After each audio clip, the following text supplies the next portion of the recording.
আজকের প্রগতিশীল এই বাংলার মাটিতে যেভাবে বিভাজনের রাজনীতি চলছে, আমরা দেখছি যে সেই বিভাজনের রাজনীতি বাংলার মানুষ প্রত্যাখ্যান করেছে। কারণ মানুষকে সঙ্গে নিয়ে মানুষের উন্নয়নে কাজ করাই আমাদের ধর্ম, আমাদের কাজ।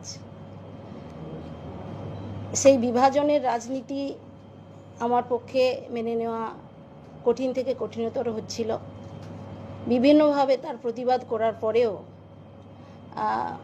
তার কোনো পরিবর্তন হয়নি এবং সেভাবেই বাংলার মাটিতে বিভাজনের রাজনীতি চলছে।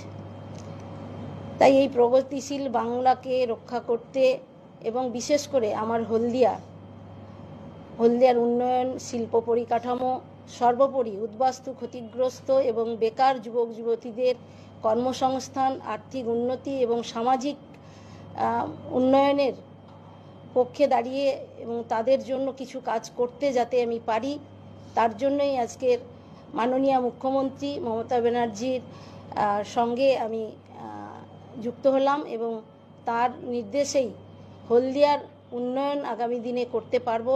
শুধু হলদিয়া নয়, হলদিয়া সহ পূর্ব মেদিনীপুর জেলা